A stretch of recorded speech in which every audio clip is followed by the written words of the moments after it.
Purnasya Purnamadaya Purnamevavashishyate. Om Shanti Shanti Shanti. Good.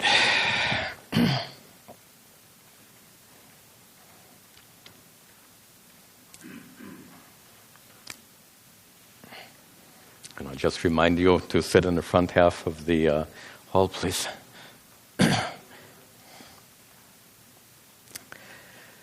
Good. I apologize for canceling our last class with short notice. We did post a notice on our website. You may not have been able to see that. We're looking into also starting an email list that you can sign up to, but until that's done, you can check our website. Also, I think for weather-related cancellations, we have a feature on our telephone. You can phone up and get that information. Very good. I'll also mention that we have something new. Can we have the temple front lights off, please? And that is, we have a new set of slides. The set of slides I prepared were done kind of, I won't say last minute, but I didn't have as much time as I had hoped. Yeah, we're just asking all students to sit in the front half of the class. It's very hard for me. When you're sitting in back there, you're in the dark. And it's hard for me to relate. It's hard for me to teach when you're far away and in the dark. So that's why I've been requesting for a smaller class. For larger classes, we turn on all the lights and we spread out. But for a smaller class like this, I think it's helpful for me. So I request you to please sit in the front half of the hall.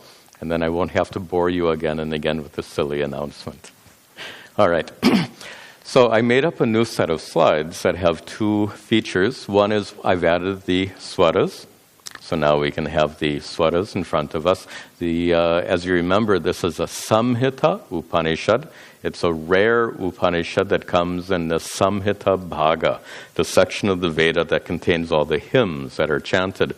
All of those hymns are accompanied with swaras, indications of pitch. So I've added all those swaras to the appropriate verses. Second thing I've done is I've put in my own translation. The translation that was in the prior set of slides is just what was available on the internet. It was actually by one of the Ramakrishna Mission Swamis, so it wasn't a bad translation, but it's not 100% in keeping with the way I'm teaching this text. So this is my own translation, so it'll perhaps remove some confusion. This text is already pretty, I won't say sophisticated, but a little bit hard to grasp. So we want to do everything possible to make it easier to grasp, and hopefully, including my translation, will make it easier to grasp. And like all of our other texts, this has been posted to our website. So you can go to our website and print out a new copy. So the old copy has been removed, and the new copy is on the website. You can print it out. If you have any problems printing it out, please let me know. We've been having some small technical problems on the site. So let us move ahead to where we left off. I think we had finished the 7th and had begun the 8th of the verses. We had seen the first half of the 8th verse. We haven't seen the second half, so why don't we begin there? Repeat after me. Sapayagad shukram, saparyagad shukram, akayamavranam, akayamavranam, asnaviragam shuddham, asnaviragam shuddham, apahapavidham, apahapavidham, kavirmanishi, kavirmanishi, paribhu swayambhur, paribhu swayambhur, ya atatyatortan, ya atatyatortan, vyadadhat shashvatibhya samahabhyaha, vyadadhat chashvatibhya samahabhya. Good. A little difficult to chant some of this. Just to review what we saw the last time, and here we see the very lofty vision of the ancient rishis, and it's being presented here, as we discussed before, in a very poetic manner, which means in a very non-systematic manner. This verse is giving you a vision of reality. It's not taking you by the hand and leading you step by step, but that's what we did in last year's classes. In the works of Shankaracharya that we took, they literally took us hand by the hand. We went step by step by step by step. So our approach in this year's classes is very different. Here, describing your true self, Atma, as Saha, that which is Paryagat. First half will go quickly. We saw it, but we saw it several weeks ago now. Saha Paryagat, that one is all-pervasive. That one is Shukram, shining, Akayam, without body, Avranam, unchanging, undecaying, Asnaviram, without muscles or sinews, Shuddham, pure, Apapavidham, free from punya papa, free from karma. Now, this kind of language you've heard again and again. As I mentioned, last year's class, we saw it very systematically developed. Here, we're not getting it systematically developed. It's just shown to you. And that's the right word. Poets don't tell you. Poets show you. Of course, their medium is not visual. Their medium is words. So they use words to paint a picture, so to speak. Our problem is we have to really get the picture. Have you been to a museum and maybe where there's modern art and you stand in front you stand in front of the picture and you don't get it? It's not always obvious what the art is meant to represent. Sometimes you need some background learning to be able to fully appreciate that art. In this case, you need not just some background, you need quite a bit. But as we've said right from the beginning, this is not an introductory class, so we're presuming that you've attended a lot of our other Vedanta classes, or elsewhere you've studied a lot of Vedanta classes, so you're able to have some of that required background to get the meaning of all this. But even that's not enough. If you stand in front of the painting, and if you have the background information, then you can get it cognitively, intellectually. But that's really not what the painting is about. Most visual art is meant to convey an emotion. So a mere intellectual appreciation of the art is insufficient. You're not going deeply enough into it. And it's a good analogy here, partially good analogy here. Partially good doesn't make sense, does it? The good part of the analogy is that a merely intellectual appreciation is not sufficient. The defect of the analogy is what we're after is not an emotional connection. We're not dealing with an emotional subject matter, we're dealing with reality. We're dealing with the reality of who you are, which includes the reality of your experience. Which means, and this is the hurdles are several. One is you need to have the systematic introduction to be able to appreciate these non-systematic, very lofty verses. That's the first hurdle. Second hurdle is you need to have enough technical background. You need to understand what is shukram, what is shining. In our last class we said the light of consciousness that reveals all of your thoughts. So you need to have that technical background. That's the second hurdle. The third hurdle, which is perhaps the most significant of them, is these texts are meant to transform our understanding of our lives, of ourselves, of the world around us. It's meant to help us learn to correctly interpret our experience, or let me say it more simply. We the final hurdle is to connect these lofty truths with our everyday experience. So this verse starts out by saying, Saha Parayagat, your true nature, Atma, is all-pervasive. Do you experience yourself as all-pervasive? The answer, of course, is no. Then we have to introduce a question, why not? And this is where Vedanta gets real.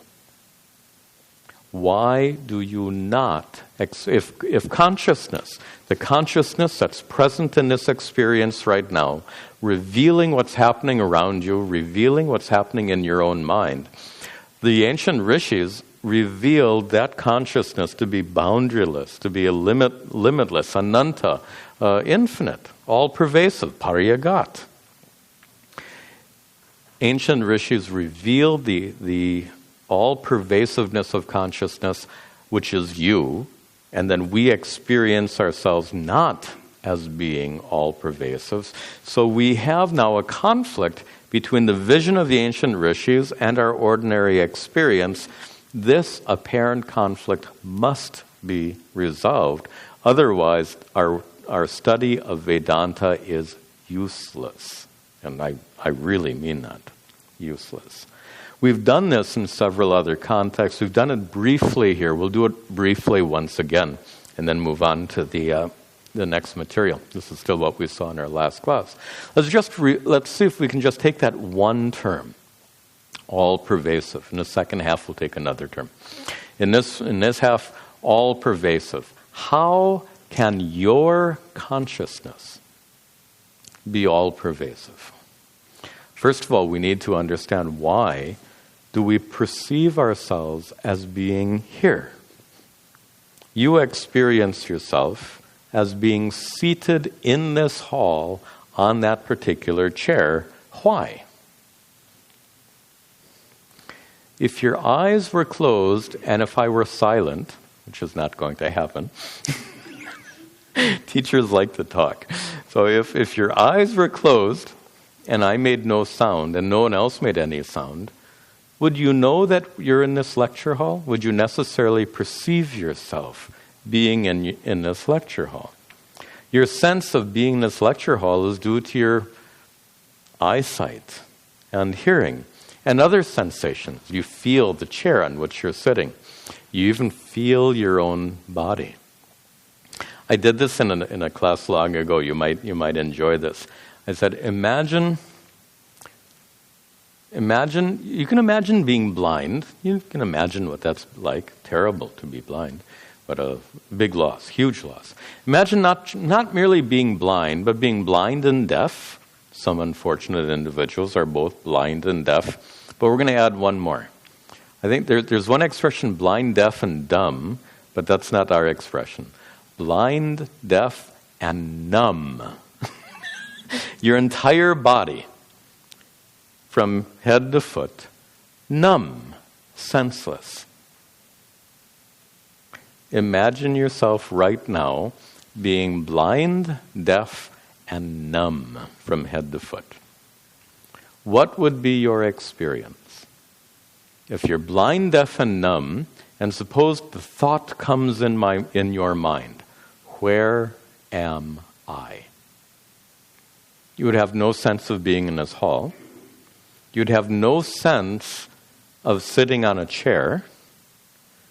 You'd have no sense of being located in your body. Because isn't our connection with our body through the sense of touch?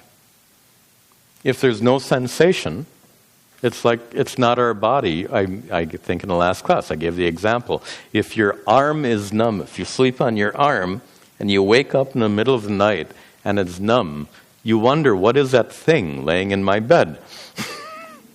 Because it doesn't feel like you. So once again, imagine being blind, deaf, and numb, and entertaining the question, where am I? The answer would have to be in no particular place. Right? that would be your experience. You exist. After all, you're still thinking. You're thinking very vividly, very actively. Where am I? So you're thinking, and in response to the question, where am I? In terms of your experience, your answer would be in no particular place. Isn't that what the Rishi is saying in different words? Paryagat. In no particular place means not in a place. If it's not in a place, it must be an existence which is not spatially limited, spatially defined. An existence which is not spatially limited or defined is boundaryless, limitless, edgeless.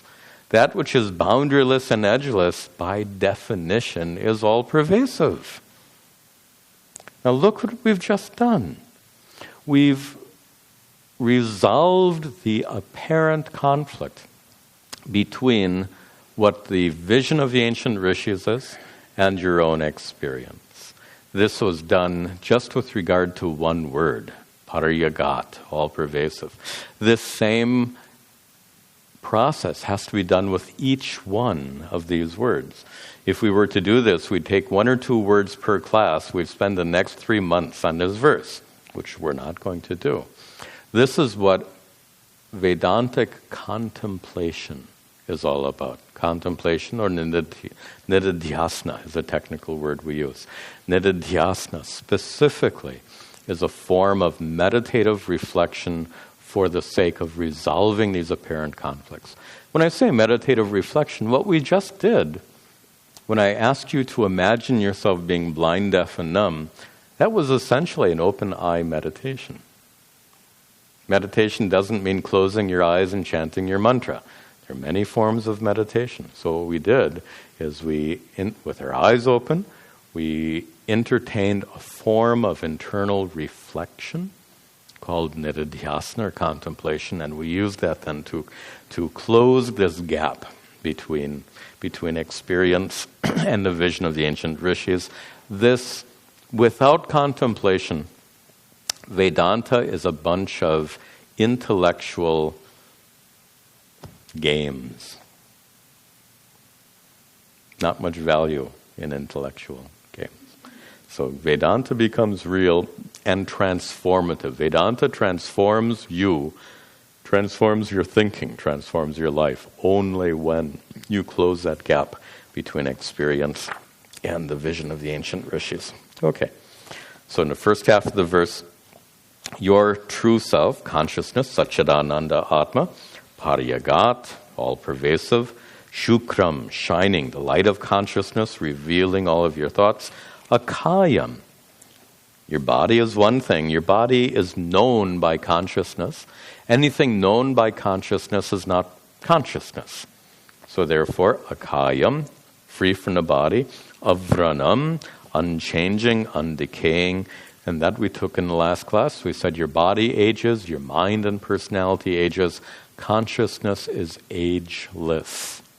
We saw that. Asnaviram, without sinews, without muscles. Shuddham, pure, and pure here means unaffected by anything that happens. Things that happen affect your body. Things that happen affect your mind, affect your senses, affect your emotions. But the consciousness that reveals all those experiences is unchanged by those experiences. Or to put it very succinctly, consciousness is the unchanging light of awareness by which all your changing experiences are known. That statement says a lot. The unchanging light of awareness that reveals all your changing experiences. And finally, apapa vidham, we saw it in the end of the last class. Papa belongs to the doer of action, the karma karta. And it turns out that the karma karta has a lot to do with your physical body and your subtle body, sukshma sharira, mind and will and ego, ahankara. But it has nothing to do with consciousness. In the last class we said consciousness didn't decide to come to class. Consciousness, therefore, doesn't do anything, doesn't commit any karmas, therefore, apapa vidham, unaffected by papa karma. Now, second half. That much we've seen. This we haven't seen. Kavihi manishi. I just give some simple meanings for these words. I will save the commentary for later.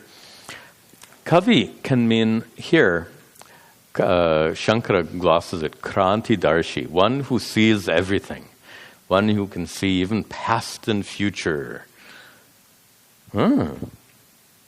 See, past and can you do that? Also, Manishi, master of the mind. That's easier to relate to. The one that reveals the activities of the mind, the one that illumines the mind of the mind, as the Kena Upanishad puts it. Here it's called Manishi. But this Kavi in other contexts also means omniscient. In what sense are you omniscient? I can hear my guru's words in my ear. This is one of his jokes. He has said, Vedanta says that you are omniscient, but you can't even spell the word omniscient. Good observation. So here we have another conflict between experience and vision of the rishis. Your consciousness is all pervasive and omniscient. Here's one that's just fun to deal with. Your consciousness, the consciousness that reveals your thoughts, is identical to the consciousness that reveals my thoughts. Correct? If consciousness is all pervasive, by the way, if it's all pervasive, there can only be one. You can't really have two all-pervasive consciousnesses, because where would one end and the next begin? It's like space. You can't have two all-pervasive spaces. Where does one end and the other begin? Similarly for consciousness. So the question now is, your consciousness is the same by which I know my thoughts. My consciousness is the same as the consciousness by which you know your thoughts. So, why don't you know what I'm thinking right now? That's the question. It's a valid question. It's an important question. We have this apparent conflict once again. How to resolve it? It can easily be resolved. So the consciousness that reveals your thoughts, consciousness that reveals my thoughts, one and the same consciousness. Then why don't we know each other's thoughts? Before I answer the question, let's all be thankful that we can't read each other's thoughts. How terrible that would be. God. I mean, not just to know all the nasty things people are thinking, that's one problem. But more than that, to deal with our own minds is complicated. It's a full-time job. If we had to deal with everyone else's thoughts, we'd be overwhelmed. So it's actually a good thing that we don't know each other's thoughts, but we have to answer this question. What's going on? And it turns out there's a problem with the question. When we say that your consciousness reveals my thoughts, so you ask, why don't I know your thoughts, Swamiji? Who's asking that question? When you ask, why don't I know your thoughts? Who's asking that question? Is consciousness asking that question? Or is the individual person sitting in the lecture hall asking that question? Ahankara, identified with the mind, with the thoughts, with the body, with the senses. That's the one asking the question. The one that's asking the question is associated with your mind. Your mind is associated with your brain. Your brain is stuck inside your head. It is physically separate from mine. Our brains are physically separate, therefore our minds are physically separate.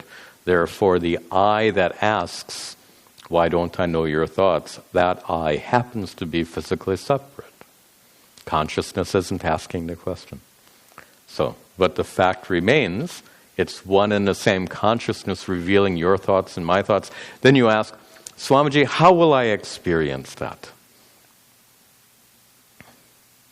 Well, you won't experience my thoughts because, again, the one who's experiencing thoughts is associated with a particular mind.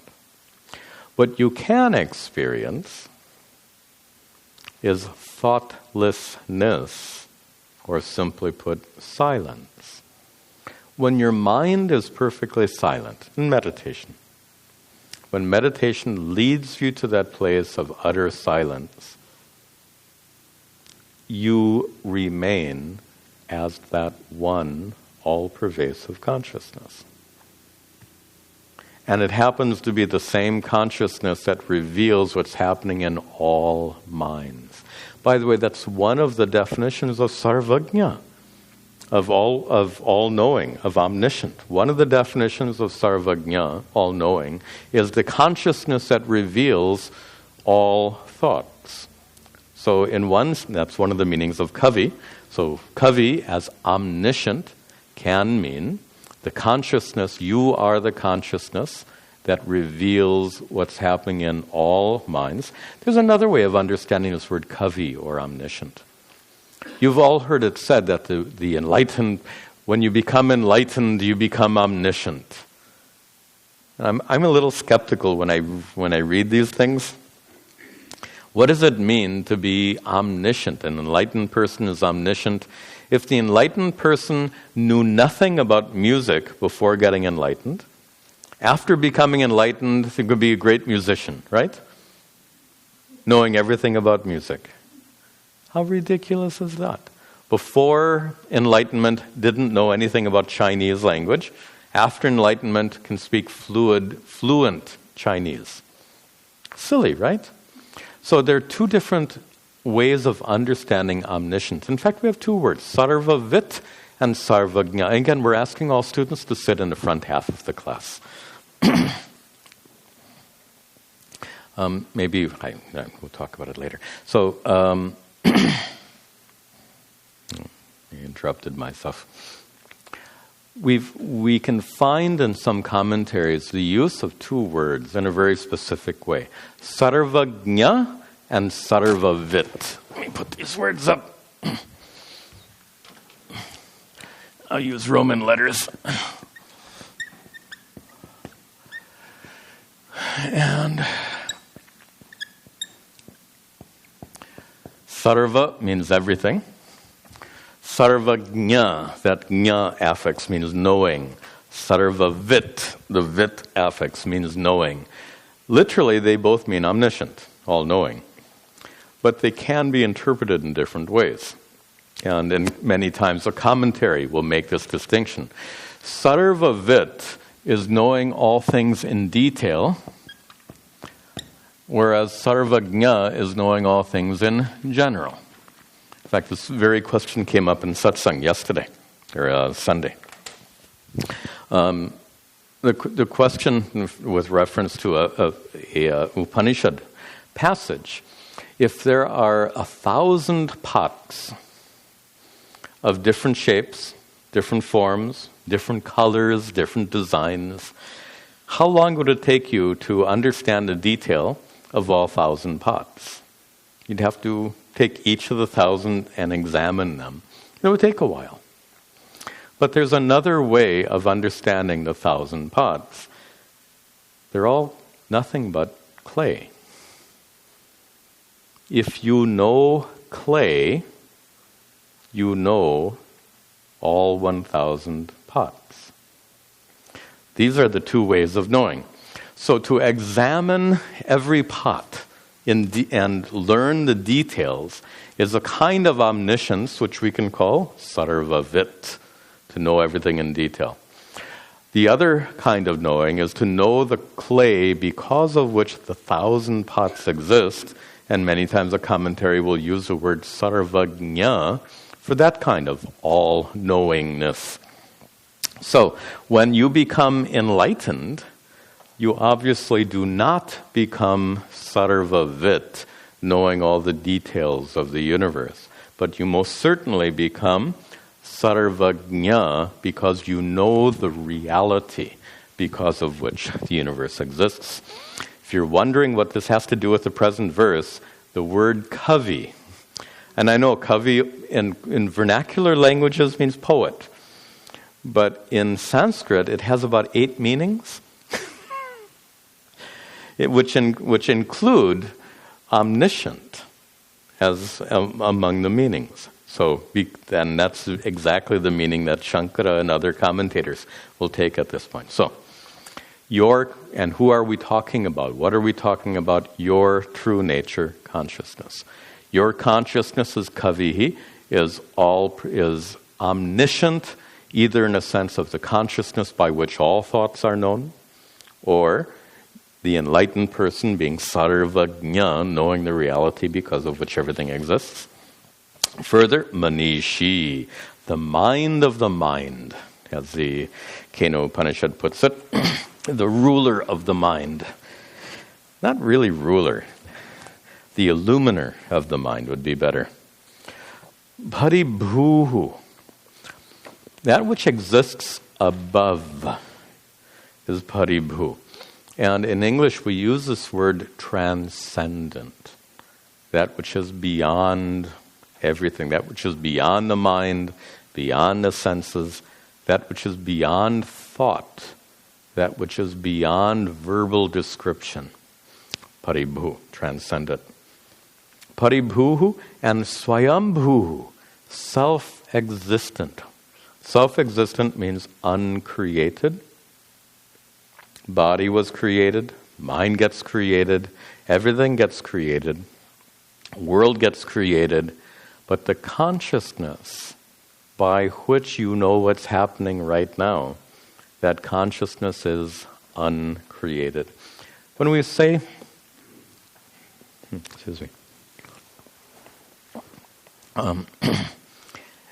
in the Hindu tradition, people like to say your true nature is divine. Divine means what? Of the same nature as God. When you look in the mirror, do you really see God looking back at you? So you really have to ask that question. What about you shares the same qualities as God? That's divine. That's what divine means. So what is it about you that shares the same qualities or nature as God does, Ishvara does? Well, our basic definition of Ishvara is, or one of the basic definitions is right here, Swayambhu, self-created, the uncreated creator of all. So what is it about you that's divine is that aspect which is uncreated. That aspect which is uncreated is consciousness. And finally, yatathyataha arthan vyadadhat shashvatibhyaha samabhyaha. This is a very poetic and little hard to understand the Sanskrit. Yatatyataha means as it truly is, arthan vyadadhat. It creates or establishes, vyadadat, it establishes arthan, all things, all that exists. It establishes all things, yatatyataha, as they truly are. It's a little complicated language. It establishes water as being cold and wet, establishes earth as being hard, establishes up and down, establishes laws of gravity. So that's what's being said here. It vyadadhat, it establishes arthan, all things, yatatyataha, as they truly are, shashvatibhyaha samabhyaha, unto the limitless years, shashvati, eternal, samabhyaha, unto the years or eons. So throughout the years, throughout the eons, as it were, which is a reference to the world, a reference to creation, it establishes all things as they truly are. I thought we were talking about consciousness. Consciousness establishes all things as they truly are. Well, the consciousness we're talking about is not your consciousness. We use that term all the time. My consciousness. It's in my consciousness. I am conscious of my thoughts. These are all ordinary expressions. And it leads us to conclude that there's such a thing as my consciousness. Really? Do you have a title or deed to establish that you are the possessor of your consciousness? Because the pronoun my is a possessive pronoun, is it not? So if you say my consciousness, it means that you own it. You possess it. And there's a huge error there, because anything you possess, one of our definitions of a possession is something you can be without and still exist. You can be without your hair and still exist. You can be without clothes and still exist. A little embarrassing, but you still exist. So you can be without any possession. So in fact, we say, my mind. You can lose your mind. And you still exist. But can you lose your consciousness and have any sense of existence? There is no my consciousness. Consciousness is not your possession. Consciousness is the truth of who you are. This is a very important point. You do not have consciousness. You do not possess consciousness. You are that consciousness. So in one class I said, not my consciousness, but I dash consciousness. That consciousness is you. That consciousness is that because of which you exist, yatathatataha, as you truly are. It gives you existence as you are. That same consciousness gives every person existence as they truly are. That same consciousness gives existence to the planet, to the stars, to the universe. If you ask, how can that be so? Again, this is not systematic. When we saw this in a more systematic, methodical way in our previous classes, we saw how Satchidananda Atma is identical to Satyam Jnanam Anantam Brahma, the reality because of which everything exists. The reality because of which you exist is the same as a reality because of which everything exists. And in that sense, the consciousness that you call my consciousness, it's not, but that very consciousness, vyadadat, establishes, artan, all things, yatatyataha, as they truly are, shashvatibhyaha, samabhyaha, through the ages. All right. Now, that actually concludes, pretty much, we could term it the first part of the text. With the next verse, we get into a very different section of the text, some very interesting language, and some very surprising teachings. We'll see that right now.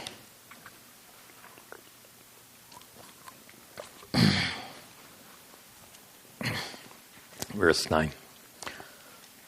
Andham tama pravishanti, andham tama pravishanti, ye vidyam upasate, tato bhuya hivate tamo, yahu vidyayaha gamrata, Yau vidyayaha gamrataha. Language here is very interesting. Andham tamaha. Tamas is darkness. Andham tamas. Andham means blind. So usually translated as andham tamas, blinding darkness. Means darker than dark. Go figure. Andham tamas, darker than dark, pravishanti, they enter. Who enters? Yea, those who avidyam, we have to break the words apart properly here. Avidyam literally means ignorance. Upasate, worship or resort to. So those who worship ignorance, we'll give you a literal meaning first. By the way, the literal meaning is useless, but we'll give you the literal meaning first. Those, ye avidyam upasate, those who worship ignorance, andham tamas pravishanti, they enter blinding darkness. Tataha bhuyaha eva te tamas, ye, I'm breaking the words apart, ye vidyayam rataha. Ye vidyayam rataha. But those who are rataha, devoted not to ignorance, but to vidya, to knowledge. Those who are devoted to knowledge, what happens to them? Tataha bhuya eva tamaha te pravishanti. They go to tataha bhuyaha eva tamas. They go to even darker darkness. So I'll paraphrase the whole thing. Those who worship ignorance enter into blinding darkness. Those who worship knowledge enter even more blinding darkness. What in the world is being said here? This is the poetry of the ancient rishis. So they're using this unusual, extraordinary language to kind of jolt us out of our ordinary ways of thinking. But then again, it's not, as we discussed before, it's not a paradox. There's something very profound here to be discovered. Remember a couple of verses ago it was talking about the mind was faster than anything, but it doesn't move. Well, what? So this is the language of the rishi who's trying to convey something very subtle here. So let's see, what is the subtle truth being taught in these verses? And the confusion comes due to the use of the word vidya and avidya. Words have different meanings in different contexts. Usually avidya means ignorance. Usually vidya means knowledge. But context is all important. In the second verse, and we're going to refer to that several times right now, in the second verse, the word karma referred not to actions in general, but referred specifically to Vedic rituals. Generally, karma doesn't mean Vedic rituals, but used in this Upanishad, in fact, used in most Upanishads, the word karma does happen to mean Vedic rituals. So we have to be ready for words to be used in different manners, especially in the Upanishads. So, when the Rishi says that those who upasate, worship, or better said, resort to, is a better meaning. Those who go for ignorance enter into blinding darkness. Well, on the surface, that sounds okay, but then the second line said, those who are committed to knowledge go to even darker darkness. So what in the world? The key is in understanding the words vidya and avidya. And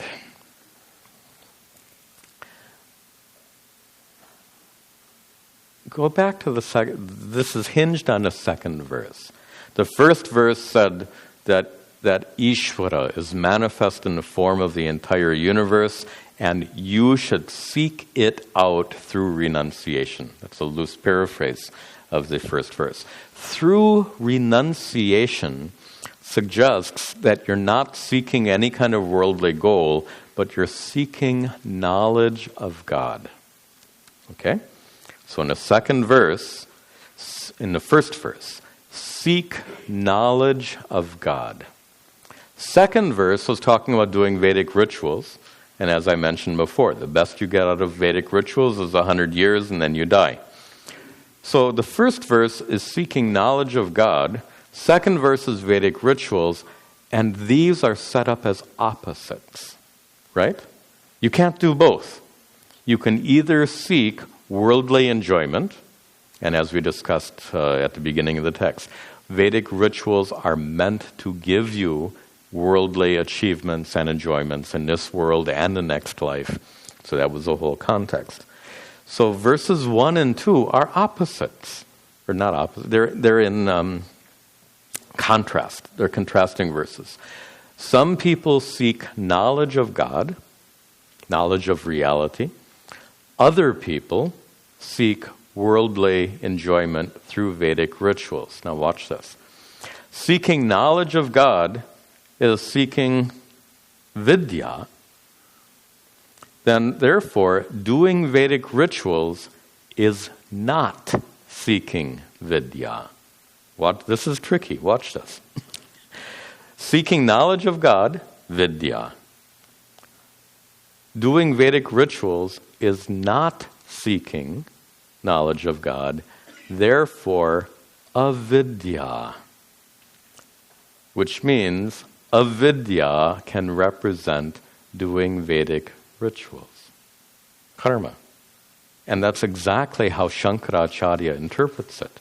I've just helped you understand why. If I just told you that Shankara translates avidya as Vedic rituals, you'd say, how do you get that? Right? That's hopefully with my little introduction you're able to understand. So Sri Shankara, he says, avidya tam karma. What do we mean by avidya? He just says karma. And remember karma in this context of the Upanishad, which means Vedic rituals. Why? Karmanaha vidya viroditvat. Why? Because karma is opposed to knowledge of God. Vidya virodhi. Knowledge. Vidya here in a limited sense of knowledge of God, knowledge of reality. Because karma is opposed, Vedic rituals are opposed to seeking knowledge of God.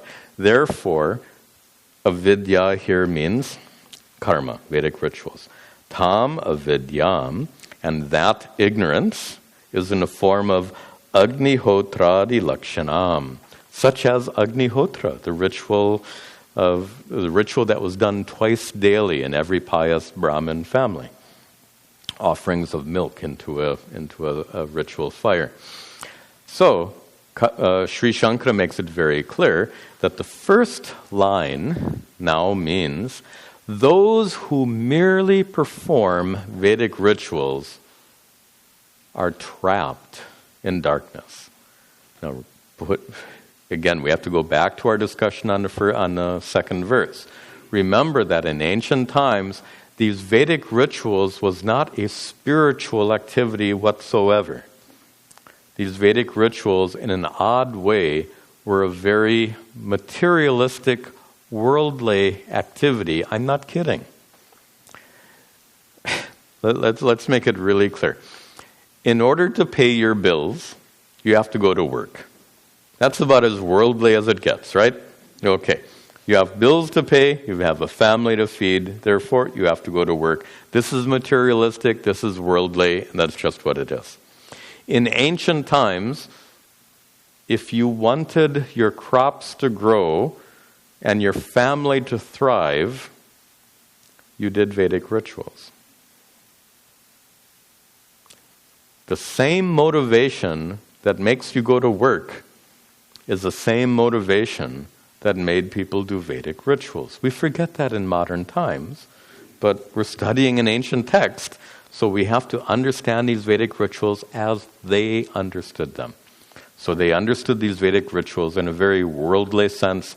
In order to enjoy a good life now and a good life in your next janma, in your next birth, you better do a lot of Vedic rituals. Not very spiritual, is it? I think I mentioned before, one One Buddhist author wrote a book with this nice title, Spiritual Materialism. And he's got it hit on the head. This is spiritual materialism. It's on the surface looks spiritual, but it's exclusively materialistic. So that's how Vedic rituals were understood. So the first line of this verse says, those who merely perform Vedic rituals for the sake of a better life now and later, they are trapped in blinding darkness. That now makes perfect sense. Second line is a little trickier. Those who instead pursue vidya are stuck in even more darkness. Now, what does vidya mean here? And this is a little obscure. The text we're studying is at least 3,000 years old. 3,000 years old. Does that make sense? That's extraordinary. What we're studying is over 3,000 years old. So the world view 3,000 years ago was quite different than it is today. In fact, in Western culture, just 500 years ago, they still thought that the sun went around the earth. By the way, that's what they thought in Europe. In India, they didn't make that mistake. When the Europeans made that mistake. Apparently in ancient India, they didn't make that particular mistake. Okay, so the point I'm making right now, though, is that worldview changes tremendously over a period of centuries. What to speak of 3,000 years? So, what did this rishi mean by the term vidya? I have no idea, unless I read a commentary. If I'm just reading this text, I'm clueless, absolutely clueless. So this kind of text cannot be understood without a proper commentary. As I mentioned before, the commentaries of Sri Shankaracharya are among the best. And Sri Shankara, of course, he lived he lived some 1,200 years ago, so at least he's closer connected to that ancient culture than we are. And also he was an extraordinary scholar and saint, so he understands things properly. So what does vidya mean here? He says, yetu vidyayam, those who are fixed on vidya, those who are committed to vidya. What do you mean by vidya? Devata jnana. Devata jnana. Knowledge of devatas. Devata. We often translate as deities or gods with a lowercase g. Devatas referred to deities like Vayu, Varuna, god of the air, god of the waters, Agni, Surya, god of fire, god of the sun, Chandrama, moon.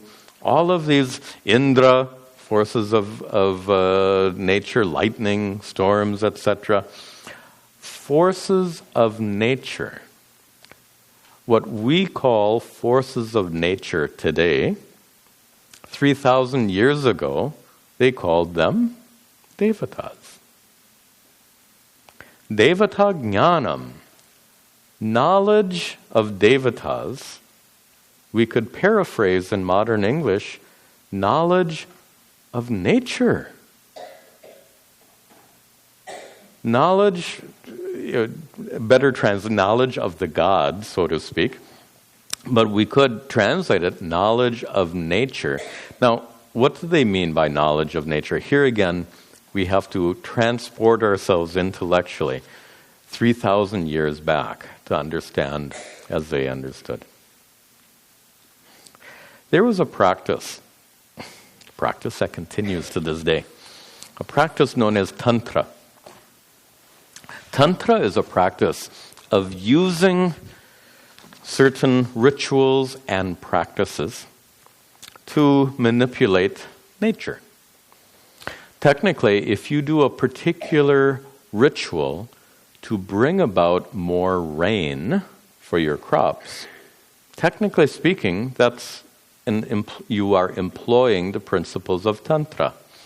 So Tantra, and I know it's used in many different ways, and some obscene ways even, but the traditional meaning of Tantra is the use of ritual to affect the world. That's the basic idea. So, with that in mind, Devata Jnana is a reference to the use of rituals to affect the world around you. To give you, I'm going to be very clear now, to give you power over the world. Power even over the forces of nature. Notice how 3,000 years later, we are in charge of some of the natural forces. Some. Not many, some. One thing we can do is we can build a box and put a source of heat inside of it so we can meet in this lecture hall in winter. So that's control over the forces of nature. Of course, when you step outside the door, that's where our control comes to an end. So we have some, over the centuries, we have some limited control over nature. So in ancient times, they were looking to use rituals to control nature. And that's what the second line is about. Those who, ye u vidyayam rataha, those who are committed to vidya.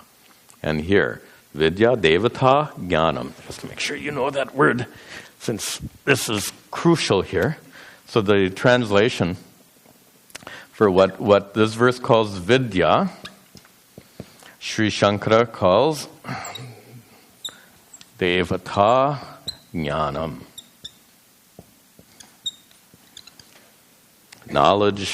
Knowledge of the gods. So with that definition in mind, ye u vidyayam rataha, those who are committed to gaining knowledge of the gods, which means gaining mastery over nature through the use of specific rituals.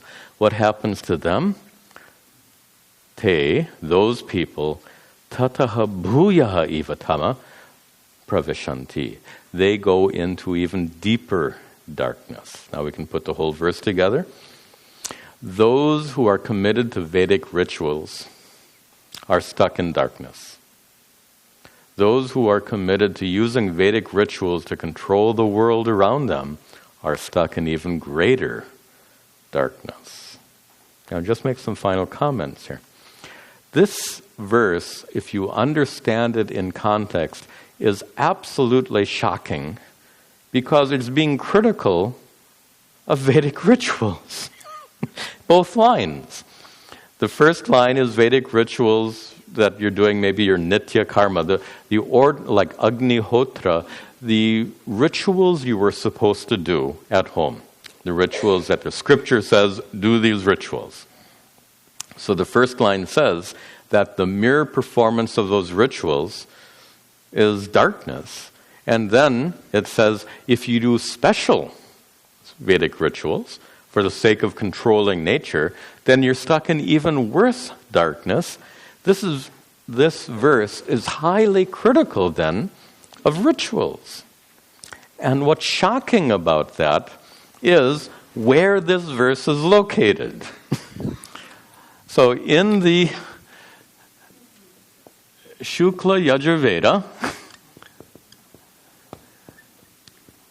and of the Vedas, the Yajurveda, there are two recensions, two different types of Yajurveda, and most of the Vedic rituals actually are from the Yajurveda. The Yajurveda is the Veda most associated with ritual.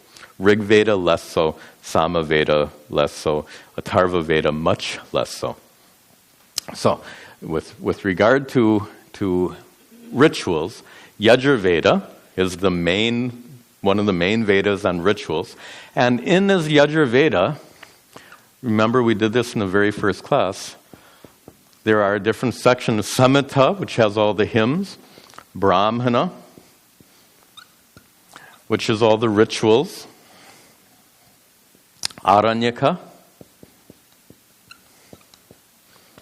which are meditations associated with the rituals.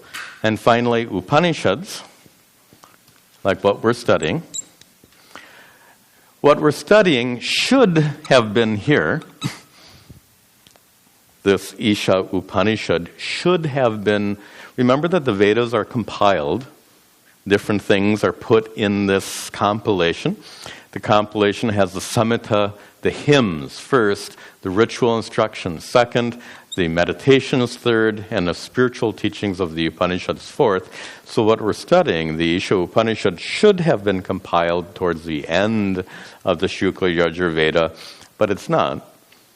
It's compiled, in fact, it forms the last chapter of the Yajurveda, Shukla Yajurveda Samhita, which means it's located right here, in between the hymns and the rituals.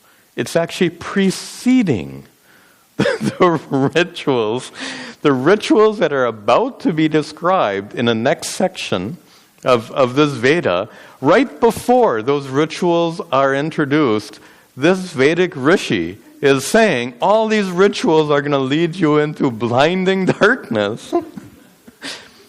That's remarkable. And it really opens our eyes to the fact that the Vedas are a very complex spiritual document. And one thing, we had this discussion right at the very beginning. The Vedas are not homogeneous scriptures. Different sections, different parts, intended for different groups of readers. Shankara goes on for several paragraphs on this particular verse, saying that this verse is only for certain people. This verse is not for people who don't care about spiritual growth. They don't need this verse. They're not going to read it anyway. Or if they read it, they're not going to pay attention to it.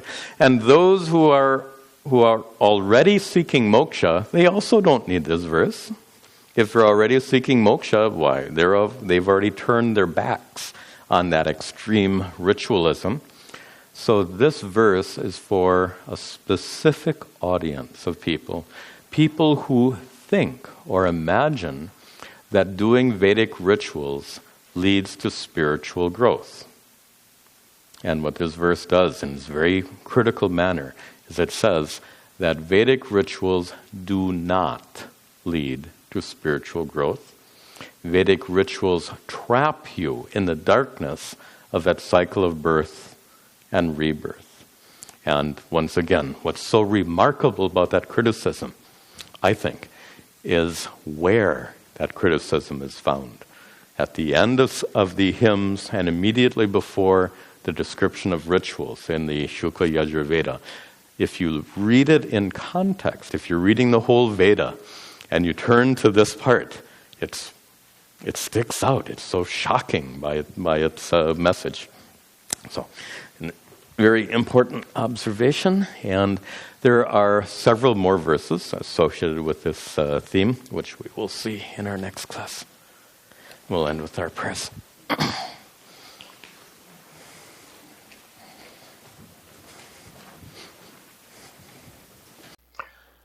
Om Sarve Bhavantu Sukhinah Sarve Santu Niramayah Sarve Bhadrani Pashyantu Ma Kaschid Dukkha Bhag Bhavet Asato Ma Sadgamaya Tamaso Ma Jyotirgamaya Mrityorma Amritangamaya Om Shanti Shanti Shanti Om Tat Sat.